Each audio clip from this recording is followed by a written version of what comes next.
We are seeing some pretty steep value increases from some particularly interesting rookie running backs that we're going to have to cover today inside the top 30 running back rankings update for 2025. Just make sure to go down there, drop a like on this video, and subscribe to the channel to show your support.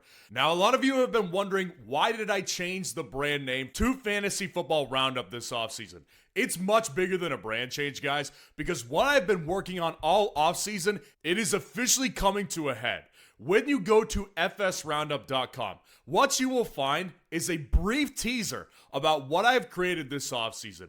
And what we did is we have created the ability for you to hook up your ESPN or Yahoo Fantasy Football League, and we have automated that waiver wire process for you. So instead of waking up at 3 a.m., 2 a.m., whatever time your waiver wires run, you can automatically schedule the swap days, even weeks in advance. And like I said, this applies to all fantasy sports. If you have a fantasy league in hockey, in basketball, in baseball, you can hook all of those leagues up to this same exact waiver wire process across all leagues of fantasy football. It saves you time, it saves you sleep, and this is exactly the difference between winning your league and losing your league. So unlike most creators who are just putting their rankings behind a paywall, this is legitimate technology that will help you win your league mid-season. This is going to bring you more value than you could ever imagine. So for right now, just go to fsroundup.com, familiarize yourself with the website, because this is about to drop in late August, early September, and you will never be able to get value like this ever before in the fantasy space, because this is a first in the fantasy space. Now, getting into the rankings right now, I've got Bijan Robinson and Saquon Barkley still as my top two. This has basically been what it's been all offseason for me. And with Bijan Robinson, I made the switch probably about 2 to 3 months ago of putting him over Saquon Barkley. Now, I've always discussed this. There's been research that I did over the offseason about running backs with 350 plus touches and what happened to them the following season. Now, the problem is that both of these running backs actually had 350 plus touch seasons last year. But Saquon Barkley has done it 3 times before, and he has been injured, and he is older than Bijan Robinson is. So I have way less confidence in investing in Saquon than I do with Bijan Robinson. Now, you might add your own flair into that one, like say that he's the Madden guy, so there's the Madden curse. I'm not as particularly worried about that, although I think it is really noteworthy. With me, I just think that Bijan Robinson, a player who really hasn't gotten seriously injured before like Saquon, and is just a lot younger, I'm a lot more confident in investing in him. And then with Jahmyr Gibbs in 3, he belongs in tier 1 because I think he has a really good shot to finish as the running back 1. I've been saying all offseason with Detroit, it's going to be so freaking hard for John Morton to be able to come in and utilize all of those players on offense as good as Ben Johnson did. Ben Johnson's an elite offensive coordinator. We don't know if John Morton is or not. So I think what happens is that he's not able to utilize Jameson Williams, David Montgomery like he used to. Particularly with these running backs, it's so hard to operate a two-headed running back monster to ultimate efficiency like Ben Johnson did. I think it goes back to the big 3. Jahmyr Gibbs, Amon-Ra St. Brown, and Sam Laporta. Jahmyr Gibbs has so much upside at this point in fantasy, and he belongs in tier 1. Now, dropping down to our next tier, I'm just continuing to put this guy here because I love him. Josh Jacobs at 4, Ashton Jeanty at 5. This is not going to change. Like Josh Jacobs, I am always over consensus on him 2 years straight now. I don't understand what people don't see in Josh Jacobs. Find me a fault in a workhorse running back with no clear backup at this point, behind a great offensive line with a great offensive-minded head coach and a good passing game that just improved on weapons into 2025. Find me faults in that upside right there. I don't understand why Josh Jacobs is such an affordable value on redraft leagues, on underdog best ball leagues. It makes no sense, but hey, I'm going to continue to take Josh Jacobs all day long. And then Ashton Jeanty, number 5. Listen, this is just always a situation that brings me back to Najee Harris's rookie year. If you remember Najee Harris when he came into the league for the Pittsburgh Steelers, he was a first-round pick, very hyped player. But the problem with Najee was he was never super athletic. Now, Ashton Jeanty is much more athletic than Najee ever was. But my point in saying that is that Najee that year had a bad offensive line, but he got so much work over 350 plus touches, almost 400. And he finishes the running back 3 because of all that work. That's what I see with Genty this year. I see 350 plus touches right out of the gate, but I don't see tons of efficiency. Not too many red zone trips because this Raiders offense will struggle. That's the problem with Genty. I don't see him as the number 1 back, but I see him as potentially a top 3 back, which is really what this tier is about. Excluding Christian McCaffrey, who is at number 6, purely because this is where I am comfortable with him. But make no mistake, McCaffrey is here not because he only has top 3 upside. McCaffrey will either be the number 1 player in fantasy this year, or he will devastate your team. There's no in between. He is by far and away the riskiest draft pick in all of fantasy football this year. You either trust him to rebound and become that player again, or you think that this is just, kind of the beginning of the end.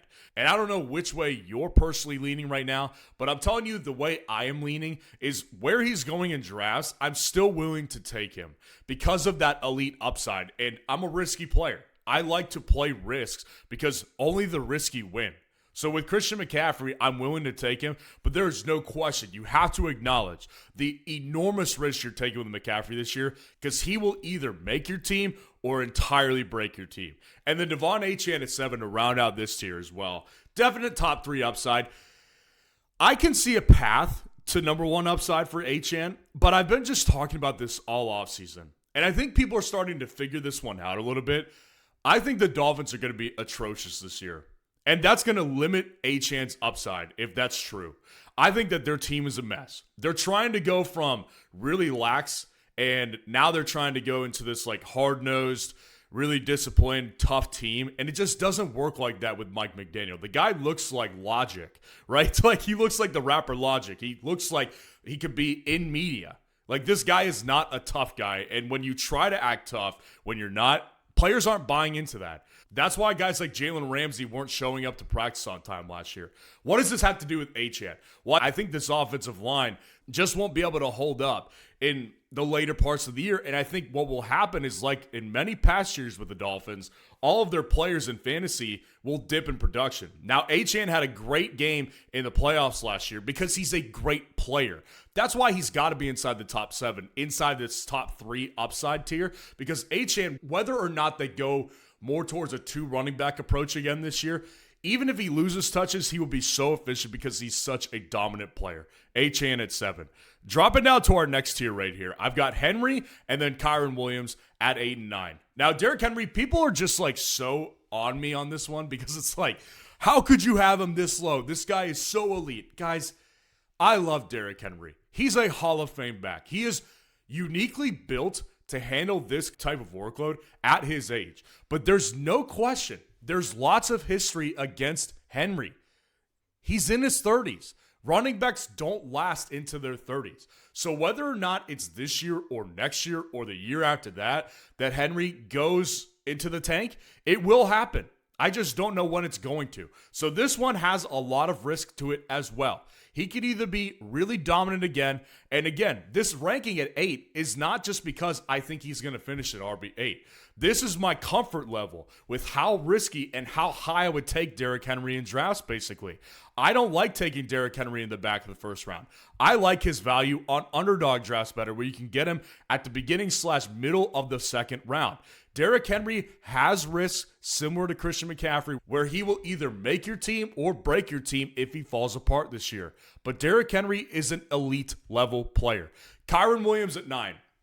Now, his value on underdog is definitely increasing, but it's still very affordable. And I think it's still affordable throughout all drafts, basically. Kyren Williams has been a top 7 back for 2 years straight now. I don't understand the hesitancy with this one here. Now, he just got signed to the deal, so you know that he's going to be their guy. There's no question about workload. It's all about, can Kyren Williams maximize the upside without Matt Stafford, which looks like it could be a possibility at this point. So I don't trust that particularly, but I do trust it with Matt Stafford. And as long as Stafford is there, Kyron's a top 10 back. Chase Brown at 10 and Jonathan Taylor at 11. Now, with Chase Brown, I had to move him down a little bit after I moved him up because I just am a little concerned about this whole Taj Brooks and Samaje Perine scenario. Not that I think they're going to eat into a big amount of his workload. He's still top 10 for a reason. I don't see a way where it goes wrong for Chase Brown, especially where you're drafting him at. You can get him in the third round basically every format. Like, this is a great value pick, and the upside he can provide you is top 5 for sure. But Chase Brown, I do worry about why they brought in Taj Brooks to pass protect, because he is a great pass protector. They have some sort of affinity for Samaje Perine that's not explainable, but they do like him. This is what makes me nervous about Chase Brown in 2025, handling a full, steady workload at the running back position, but of course he's top 10. Jonathan Taylor at 11, listen, I think with Jonathan Taylor, it all just comes down to how long Daniel Jones is the quarterback. I've said this for months now. I believe that it will be Daniel Jones to start. The problem we all know is that Daniel Jones probably doesn't make it through a full season as their starter. They're probably going to want to get a spark at some point because they'll be losing games with Daniel Jones. In comes Anthony Richardson, which immediately shrinks the upside. You lose targets, and you lose goal line carries because Anthony Richardson will shark those. So it just comes down to Jonathan Taylor, how long does he have Daniel Jones? Because with Daniel Jones, he'll get targets and that red zone capability. I love Jonathan Taylor because he's still an elite talent in his prime, I believe, and he can break off a 60 to 70-plus yard run at any point in the game.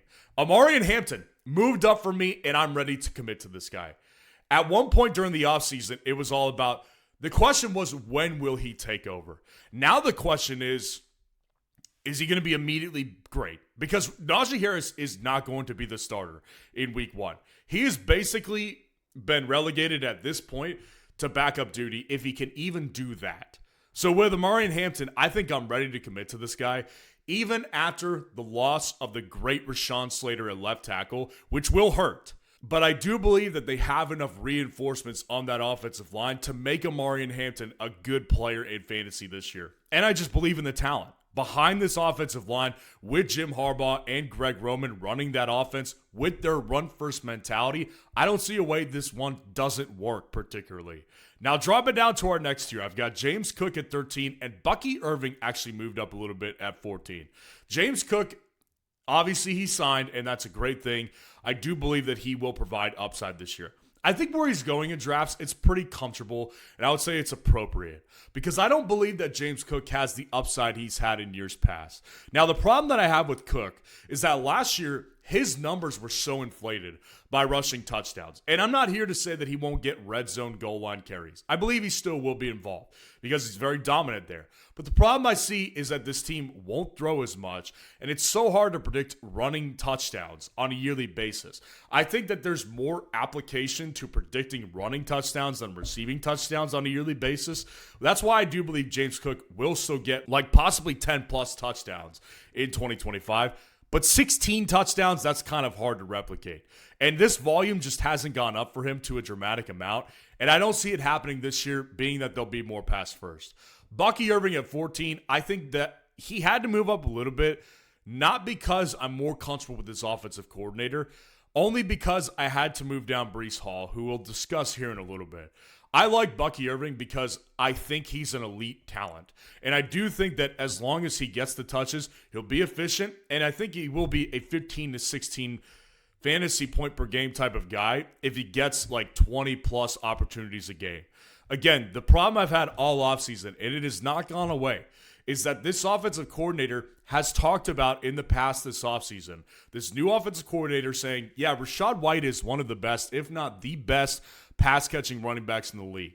Does that sound like a player that he's about to put on the bench to be a purely handcuffed running back? It doesn't to me. So I think that there's potential issues with Bucky Irving's upside on a weekly basis as long as Rachaad White is out there. And that concerns me. I've got Kenneth Walker at 15 and Travion Henderson at 16, who we will definitely discuss in length. Kenneth Walker, I just think that this is going to be a great play if he is healthy.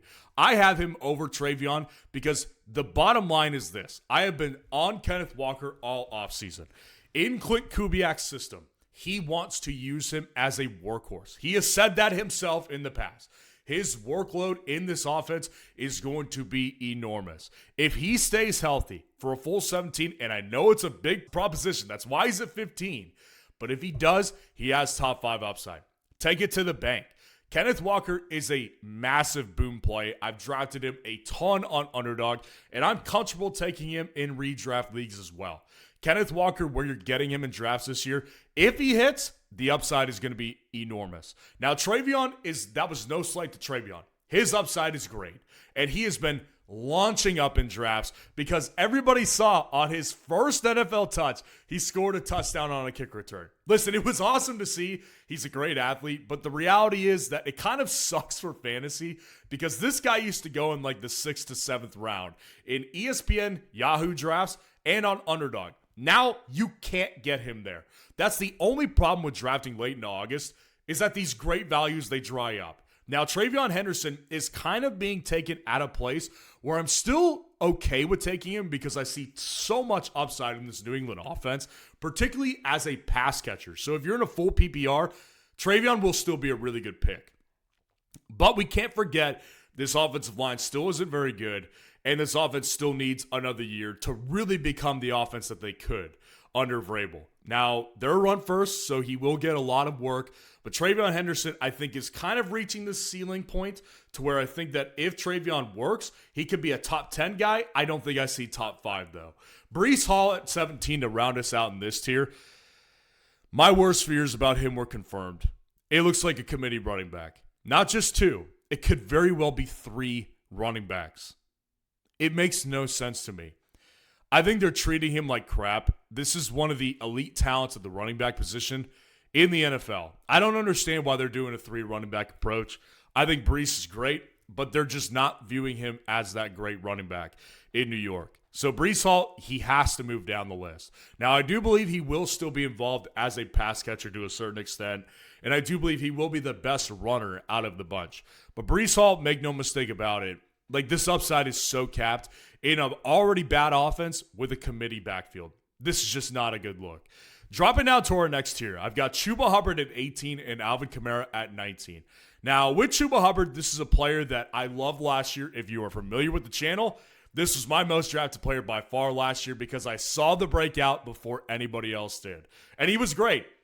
I'm not taking nearly as much Chuba this year in drafts because, unfortunately, I believe he's being drafted almost at his ceiling. And the way I like to draft is I don't want to just make sure I return value from where I picked a player at. I want to make sure he has upside to move up 5 spots above where I'm drafting him. I don't see that for Chuba.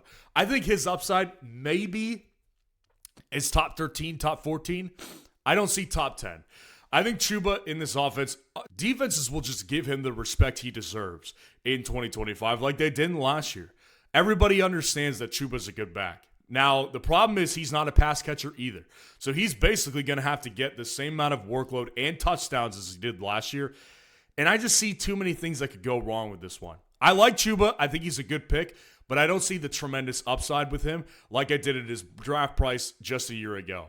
Alvin Kamara at 19. Listen, if I knew that Alvin Kamara would be healthy for a full season and he was a younger player, he'd be much higher on this list. Because the reality is if he plays even 15 games, he will be a top 10 back. Like, that's just a fact. He has been because everything freaking rides on him, and this year is no different. This New Orleans offense can't do anything without him. They will use him until they run him into the ground, which unfortunately they probably will do because he's getting closer to 30. Alvin Kamara just isn't at that age anymore where you could take advantage of him 300 plus times in a season. But they're going to try to do that, and they will get him hurt. So therefore, his fantasy points per game will be really high, but I don't see him playing a full 17. I could see him playing maybe 14, but this is a problem here, and that's why I had to move him down the list, because I just don't trust that he's healthy for a full 17. DeAndre Swift at 20. And Joe Mixon at 21. I continue to have DeAndre Swift over consensus this year because I don't get what people don't see. This is a Ben Johnson offense who is, again, the best running coordinator as far as a double-headed running back monster. He's able to get efficiency like nobody else. He came in right away this offseason and improved the offensive line drastically. They're now the number 4 ranked offensive line according to PFF. They're going to be a better running team. I just don't like Swift, the player. But this offense is so set up for success for DeAndre Swift that I just have a hard time seeing that he doesn't work out. So I think that he's a good upside pick. I don't think that he's going to bust in fantasy this year, I think Swift is a really good pick for you. Joe Mixon at 21, I'm keeping a place for him here because I do know that if he plays 13, 14, 15 games, he will be a top 25 guy because he's just really good still. Now, I've been discussing my issues with Mixon for a really long time now, but I think that dropping him at the place that he's dropped in drafts, which on Underdog is like running back 30 territory, I think that that's a value I will take most of the time because I do see a lot of value when he does come back. Now, it's eerily quiet on when he will come back. This foot injury is definitely a problem, but I do think it's worth taking the upside at where you're getting him at drafts at this point. James Conner at 22 to round out this tier. This is just a situation I believe in Trey Benson. Like, I've been kind of, I guess, planting my flag on Benson. He is my most drafted player on Underdog because if you just look at the tea leaves, this team has said all offseason, we will have a balanced running back committee approach. Trey Benson will be the 1B to James Conner's 1A. Now, what I believe can happen is that either Benson takes over for an injured Conner, which is very possible, unfortunately, or B, he just outperforms him. Either way, I think it does happen. But I do believe Conner provides enough upside through the first 6 to 8 weeks where it will hold a top 22 running back position.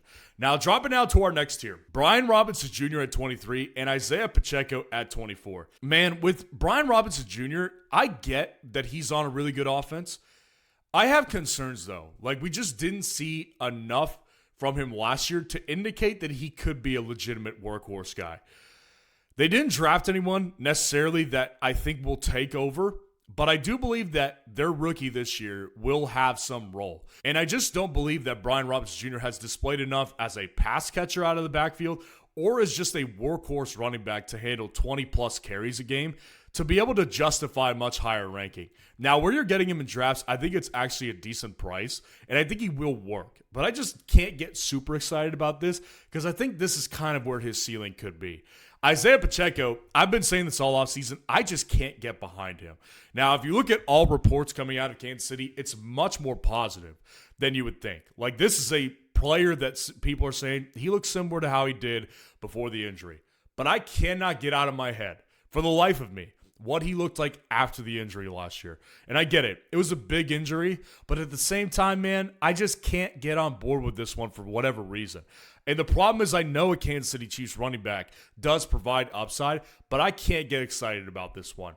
Aaron Jones at 25, Caleb Johnson at 26. Now, I ended up moving Aaron Jones above Caleb for a couple reasons. Number one is because Aaron Jones is a really explosive player who I do believe will only handle 15 touches in a game, but at the same time will be really efficient. Sort of a Devon Achane light type of situation right here, where Aaron Jones is still in this really good offense to where you can't really count on a running back in just a dominant offense like the Minnesota Vikings. Now, again, I think his workload will be capped, and that's why they traded for Jordan Mason and signed him to an extension. But I do believe that Aaron Jones is just a higher upside running back than Caleb Johnson, who I've discussed all offseason about being an issue, and everybody in fantasy who is trumpeting this guy's name right now is going to be really disappointed. As a Steelers fan, I want Caleb Johnson to succeed, but there's too much history that would indicate that he won't. Number one, the way Steelers move with rookies is not the same as the rest of the league. The Steelers are an old school franchise who like to bring their rookies on slow. The only outlier is Le'Veon Bell and Najee Harris. Le'Veon Bell, there was no talent in front of him. And Najee Harris, they drafted him in the first. This is a third-round running back with Jaylen Warren in front of them, who I have a newsflash for you, the team freaking loves. And Tomlin, before and after the draft, has said that he will be very involved. So this might even be too high for this one, because add on top of that, the cherry on top, which is that Arthur Smith, we all know, loves a workhorse running back. Wink, wink, because he doesn't. This one could go really bad, and I think a lot of people who are in on Caleb are going to be really disappointed. Tyrone Tracy Jr. at 27 to round out this tier. I'm kind of planting my flag on him as well. And this is coming from someone who loved Cam Scatterboo out of college. I do think he's a really good player, but Tyrone Tracy Jr., people just are forgetting something with him. They always talk about Cam Scatterboo and how good he is as a pass catcher. You know which one of those players was a college wide receiver? Tyrone Tracy Jr. was a college wide receiver. The guy's really good out of the backfield catching passes as well. And on top of that, he's just a more explosive player than Cam Scatterbo. He was good last year behind a bad offensive line. The offensive line made steady, slight improvements in 2025. I just think Tracy's the better player. So I'm planting my flag on him because he also fit the unsuspecting league-winning running backs criteria for me to a freaking T. Now, dropping down to our last tier, I moved R.J. Harvey up, and I've got Tony Pollard at 29. Now, with R.J. Harvey, this is exactly the type of reason preseason is important. We got from week 1 alone that R.J. Harvey is going to be the first and second down back, and J.K. Dobbins will be the third down back. If that's the case, I want R.J. Harvey because the bottom line is Denver's offense will be really freaking good. They will be running behind the number 2 offensive line according to PFF. And I want a Denver running back because they're all relatively affordable. Now, the problem that I still see is that Sean Payton likes to keep it quiet. He likes to treat it like the mob over there. They don't talk. They go every week a different approach. I just hope that R.J. Harvey is the primary back because I'm starting to get really in on this guy. Now, Tony Pollard at 29 actually ended up having to jump up in my rankings because of the fact that Tyjae Spears is injured with a high ankle. I do believe that Tony Pollard will start the season as the primary guy. But I also believe that Tyjae Spears, when healthy, will have a workload. We haven't seen much healthy Tyjae Spears over the years, so it makes me question whether we will or not at all. But I do believe that if he's back and healthy, he will eat into Tony Pollard's workload. But for the time being, I do see Tony Pollard as a top 30 back. And then I moved Jerome Ford down to 30 just because Quinshon Judkins, this situation somehow got handled. Now, we still don't know if he will play week 1. He's still not a Cleveland Brown as of the time of this filming. He has not signed a contract yet. Still hasn't come back to practice with the team. Nothing like that. So it's still questionable whether or not this one will play out in a way that will put Quinshon on the field in week 1. I do still see Jerome Ford having value and having involvement if it doesn't happen for Quinshon Judkins. But make no mistake, this offense is not good, so there's not tons of upside. So let me know what you think of the rankings in the comments below. And if you want to see the top 30 wide receiver update for 2025, click on this video right here.